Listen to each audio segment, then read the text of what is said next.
As he began to unravel his secret, one he'd guarded with every fiber of his being, it hit me. All these years, all those moments, I had been blind.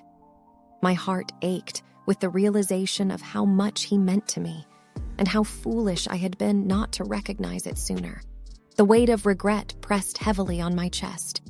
"Dean, I faltered. I never realized." His fingers tightened around mine, offering solace. "Sometimes," he whispered, "we don't see what's in front of us until the right moment arrives." I leaned in, the scent of his cologne enveloping me, the world narrowing to just us two. I would give anything to turn back time, to see clearly from the start. But in that instant, one thing was certain. I was irrevocably in love with Dean. My name is Elle, and this is my story. I'd never been one to believe in fate, destiny, or any kind of predetermined paths. Life, in my view, was a series of choices, each one leading to another in an endless cycle. It was during a summer trip to New Orleans with college friends. We had stumbled upon an old hidden shop, the kind that smelled of incense and mystery. It was run by an elderly woman named Madame Laveau, who claimed to be a descendant of the famous voodoo queen of the same name. "You," she pointed at me, her long, bony finger adorned with several rings. "You have a question in your heart." Intrigued, and partially to entertain my friends, I sat down opposite her.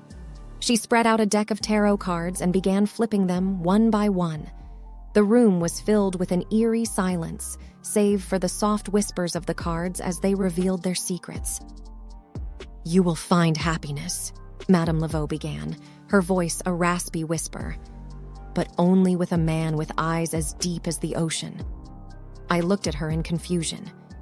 "What does that mean?" "Blue eyes," she stated simply, her gaze piercing into mine. "Your destiny is intertwined with a man with blue eyes."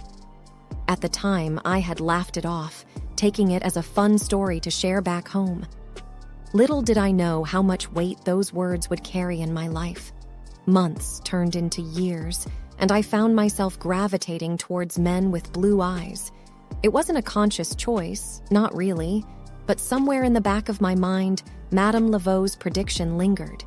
There was Rob, with his ice blue eyes, then Alex, with eyes the color of a clear summer sky. But each relationship, while filled with moments of joy, also had its share of heartbreak and pain. In the midst of this azure-eyed whirlwind, I met Dean. Dean, with his deep, soulful brown eyes. There was an intensity about him, a raw passion that drew me in. We became fast friends, and over time, it became evident that his feelings for me ran deeper. I'd be lying if I said I wasn't attracted to him. There were moments, fleeting and rare, when I'd get lost in his gaze, feeling a warmth and connection I hadn't felt with anyone else. But every time things started to get serious, the fortune teller's words would echo in my mind. Could I truly be happy with a man without blue eyes? One evening, as we sat on my apartment's balcony, overlooking the city lights, Dean took my hand.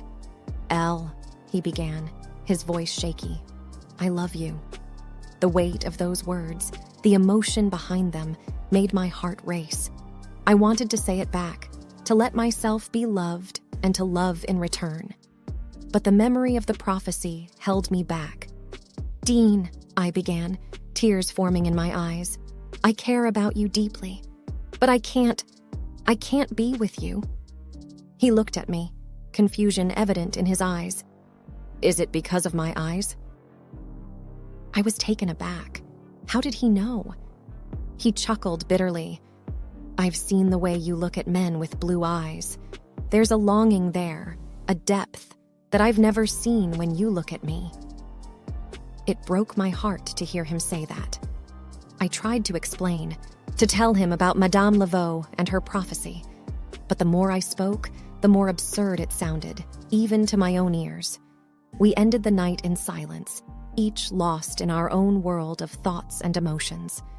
A few days later, Dean moved out of the city, leaving behind only a note. "Find your happiness, Ella, wherever and with whomever it may be." The guilt and regret weighed heavily on me. I had let go of a love that was real, tangible, for a prophecy that might never come true. The days turned into weeks, then months. I dated a few more blue-eyed men, but my heart wasn't in it. The magic, the connection I'd once felt, seemed to have disappeared. One evening, as I sat alone in my apartment, I pulled out the tarot cards I'd bought on a whim from Madame Laveau's shop. I shuffled them, trying to find answers, some guidance. The cards revealed a mix of images: cups, swords, a wheel of fortune. But the one that stood out was the Lover's card. 2 figures, one with deep blue eyes and the other with warm brown ones. Suddenly, it all became clear. The prophecy was not about finding happiness with a blue-eyed man. It was about finding balance, accepting love in all its forms, and not being bound by preconceived notions. With newfound determination, I decided to track down Dean, to apologize, to tell him how I truly felt. I didn't know if he'd take me back, but I knew I had to try. As I embarked on this new journey, one thing was clear. True love wasn't about the color of one's eyes. It was about the depth of one's soul.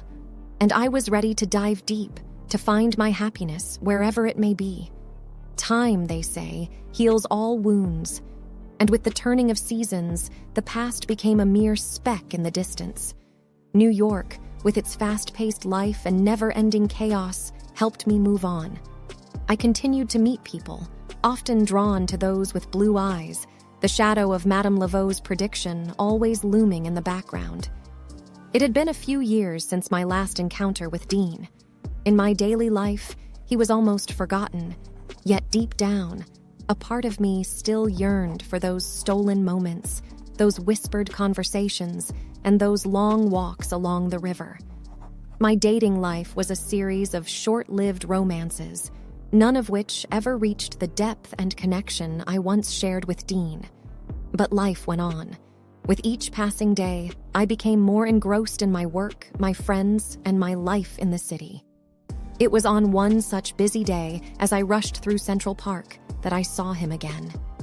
Dean, standing by the famous Bow Bridge, deep in conversation with a friend. The urge to walk past, unnoticed, was strong, but something stopped me in my tracks. His eyes, they were blue.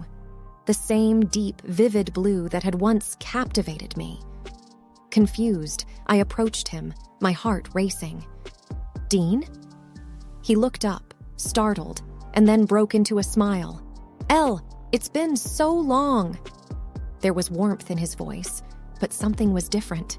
The connection, the spark that had once existed, seemed to have faded.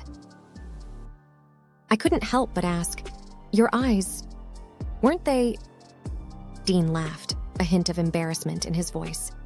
"I wore colored lenses. I always hated the color of my eyes, thought they made me look plain.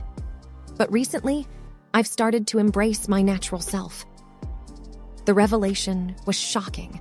The man I had loved, the man whose eyes had once haunted my dreams, had been hiding his true self all along. Suddenly, memories flooded back. Our first meeting, the intensity of his gaze, the moments when our souls seemed to connect.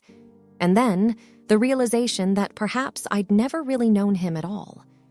Before I could process my thoughts, a voice interrupted us. "Babe, who's this?"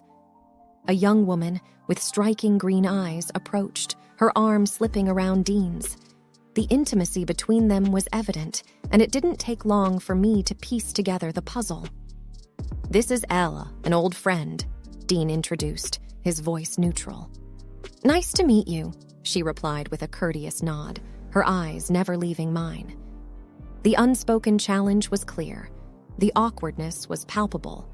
Here I was, face to face with the man I had once loved, a man who was now in love with someone else. After a few minutes of strained conversation, I made my excuses and left, the weight of the encounter pressing down on me. As I walked away, the truth hit me hard. All these years, I'd been chasing a fantasy, holding on to a prophecy that had no basis in reality. I had let a fortune teller dictate my choices, my relationships, and my life. Madame Laveau's words echoed in my ears, but for the first time, I questioned their validity. Maybe the prophecy was never about the color of one's eyes. Maybe it was about seeing beyond the superficial, about finding someone who truly understood and connected with my soul. With newfound clarity, I decided to let go of the past, to move forward, and to trust my heart. After all, it was the only compass I needed. The days turned into weeks and then months. With each passing day, the weight of the past lifted, replaced by a sense of peace and contentment. I began to see the world with fresh eyes, to appreciate the beauty in the mundane, and to cherish the connections that were genuine and deep. Life was no longer about chasing a prophecy or finding the perfect blue-eyed man. It was about living in the moment, about embracing the present, and about finding happiness within. And as I stood on the balcony of my apartment, overlooking the city lights, a smile played on my lips. The journey had been long and arduous, but it had led me to where I was meant to be. The city, with its hustle and bustle, its highs and lows, was a reflection of life itself. And as I looked out into the vast expanse, one thing was clear. True happiness didn't lie in predictions or prophecies. It lay in trusting oneself, in following one's heart, and in finding joy in the little moments that made life worth living. And with that thought, I stepped into the future, my heart light and my soul free, ready to embrace whatever life had in store.